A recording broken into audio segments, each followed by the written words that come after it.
Welcome back. Almost 5 years ago, I was sitting in this studio covering the second night of severe weather in a row. We knew the day had the potential to be significant, and that's exactly what played out.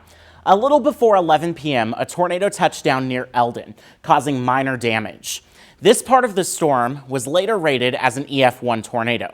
The tornado continued to move to the northeast, eventually producing EF3 tornado damage in the capital city. This tornado was something many in mid-Missouri will never forget. KOMU 8 weathercaster Patrick Harrion takes us back to Jefferson City 5 years later. Quite clearly, I think it was a miracle that no one in Jefferson City was killed during the tornado. It's been 5 years. Until you experience it, you will never truly understand what that is like. A night mid-Missouri will never forget. Jefferson City, the rumor was always, we don't get tornadoes here because of the river and it's hilly, and all those urban legends were completely proven false. On the evening of May 22nd, an EF3 tornado went through Jefferson City. Buildings damaged, cars flipped. It was surreal. It was devastation, and it was so hard to see because, you don't ever want to see your community go through something like that, and seeing the faces and the families that had been directly impacted, some of the hardest days in those people's lives. And we all felt so much like, what can we do to help? And help is just what the people of Jefferson City did. Anyone and everyone called, friends, foes, if there were any. Just everyone called, offering up help. Kevin Riley's auto dealership, now Rusty Drewing Automotives, saw buildings and cars damaged.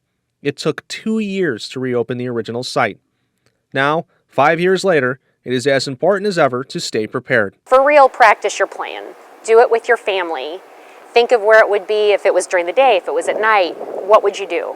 Not just a tornado, but any disaster, anything that were to come. Are you prepared? Are you really ready? Scars of the past still linger, but recovery continues beyond just repairs. Jefferson City is continuing to be prepared, continuing to work together, ready for whatever may come our way, showing that we're still strong. Learning and moving on from the events of that night. We're going to be better the next time around because we have gone through what we went through in 2019, and we learned from it, and as hard as it was, we grew from it. That is absolutely when we became JC Strong, and we will always be like that. In Jefferson City, Patrick Harrion, KOMU 8 First Alert Weather.